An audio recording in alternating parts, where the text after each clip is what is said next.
Salam jumpa Bapak Ibu dan saudara-saudara. Kita menikmati new normal.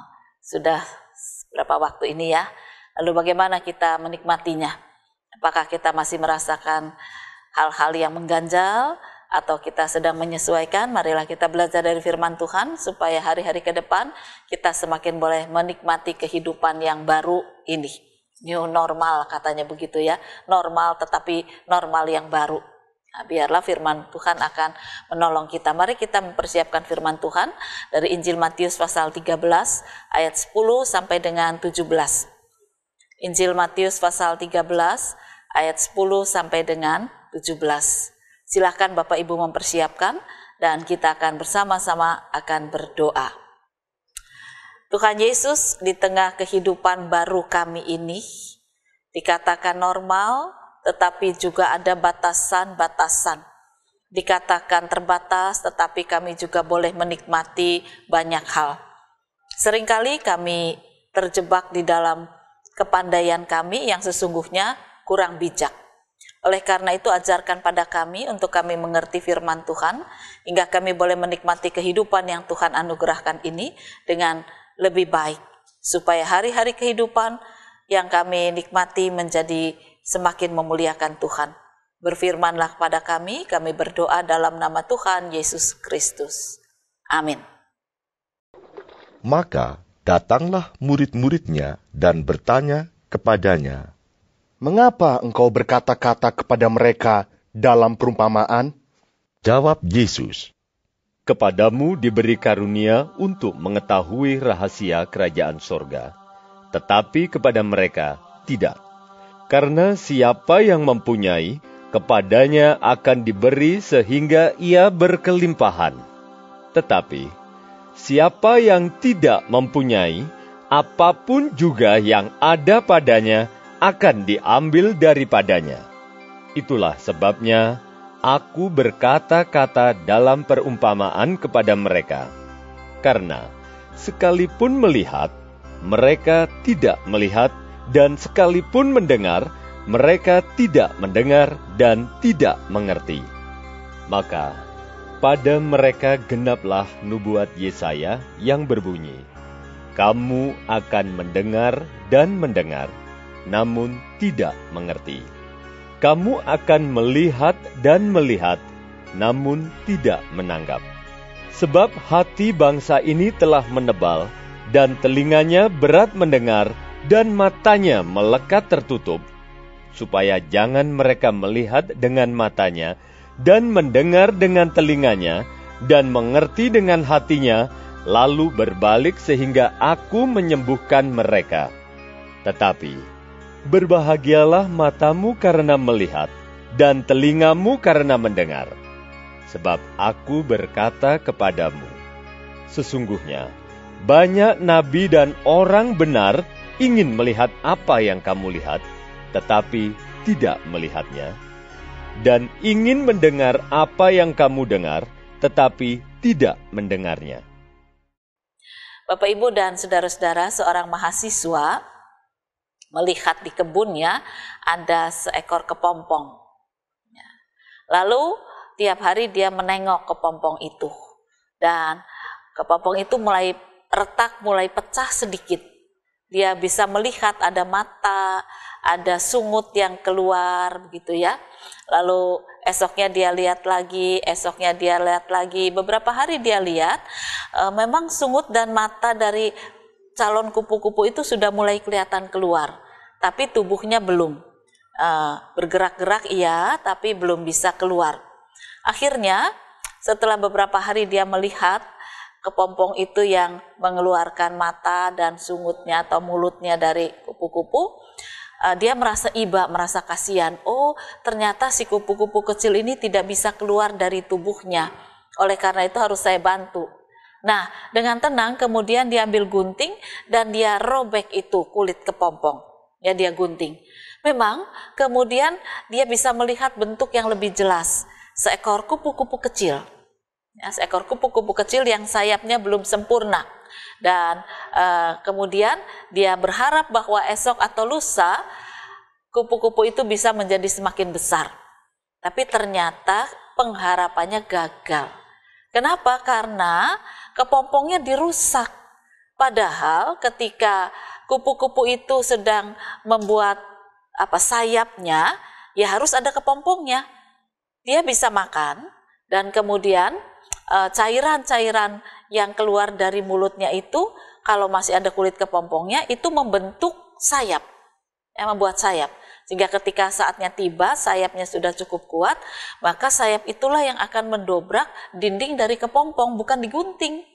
Nah, setelah tahu, mahasiswa itu baru menyesal dia. Dia katakan, aku ini pinter tapi bodoh, aku ini sudah mahasiswa tapi kok nggak ngerti kehidupan kepompong. Nah, dengan demikian kita mau belajar juga ya. Mirip seperti yang dikatakan oleh Tuhan Yesus. Ada murid-murid yang bertanya kepada Tuhan Yesus, kenapa engkau bicara pada orang Israel pakai perumpamaan? Dan Yesus menjawab, dijelaskan pakai kalimat biasa pun, kalau hati mereka sudah tidak mau mendengar, apapun yang aku katakan mereka tidak akan mendengar. Jadi bukan bentuknya perumpamaan atau kalimat jelas, yang penting tuh hatinya, pikirannya mau mendengar atau tidak. Tidak menganggap dirinya sendiri yang paling pandai, paling pintar dan jagoan. Seperti mahasiswa tadi, dia sudah merasa mahasiswa, dia merasa pandai, lalu merusak kehidupan seekor kepompong, kupu-kupunya tidak terbentuk, ya dikatakan bentuknya jadi tidak karuan, tubuhnya ini nggak punya sayap yang cantik, nggak punya sayap yang bagus, malah jalan geledat-geledot karena dia tidak bersayap. Sayang sekali. Oleh karena itu biarlah sekarang kita juga melihat diri kita. Sudah berapa lama kita kenal Tuhan kita? 1 tahun, 10 tahun, 20 tahun? Apakah kita mengenal pribadi Yesus dengan lebih baik di hari-hari kehidupan kita? Sehingga kehidupan yang kita jalani itu justru membentuk kita menjadi lebih bagus?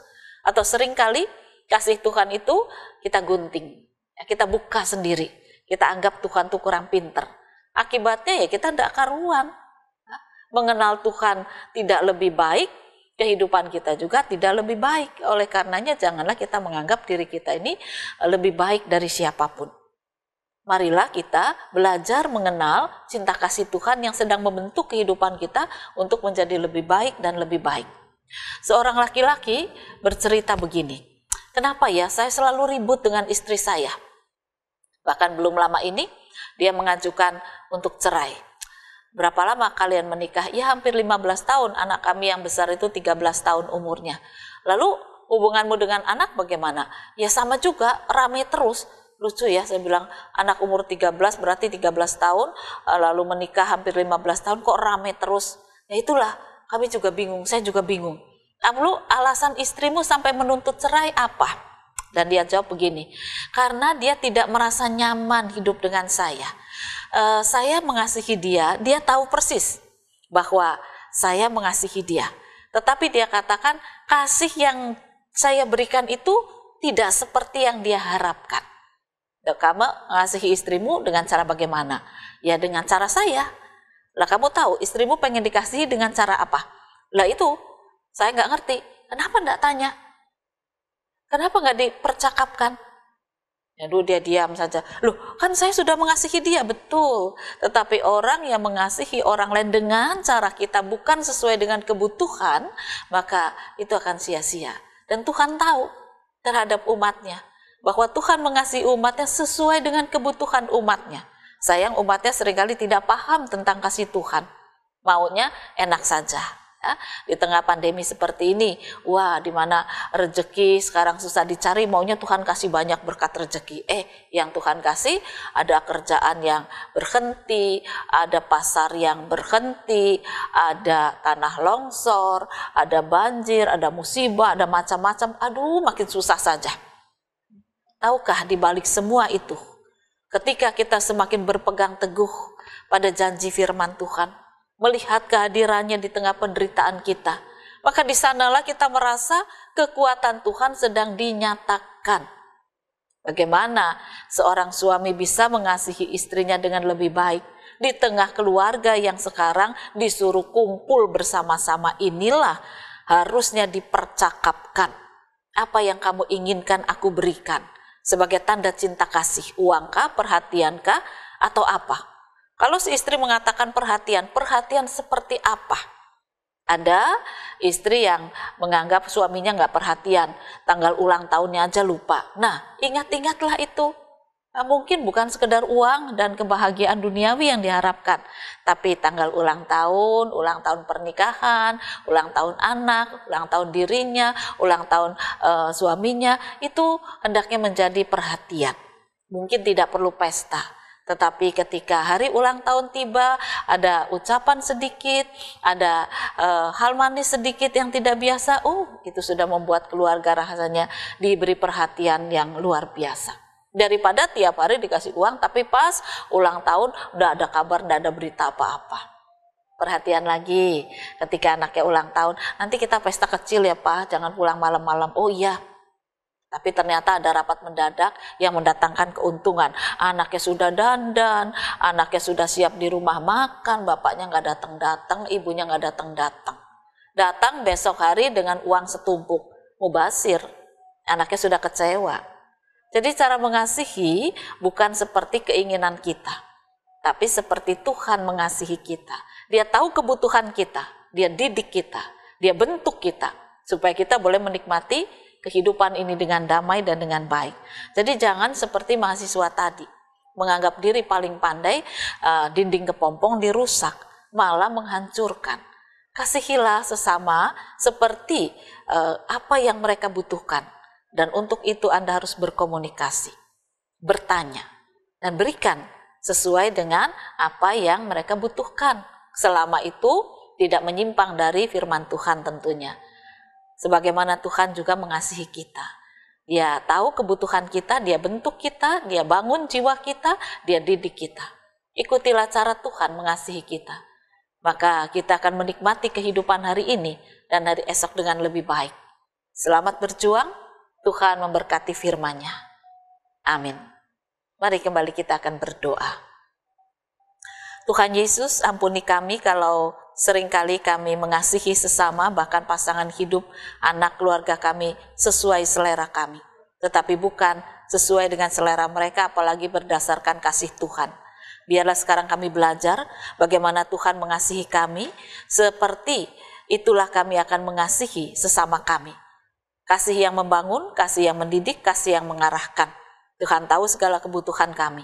Tuhan tidak mengasihi kami sesuai dengan selera kami, tetapi Tuhan mengasihi kami sesuai dengan kekudusan kemuliaan-Mu, hingga kami dibentuk untuk menjadi kudus dan mulia.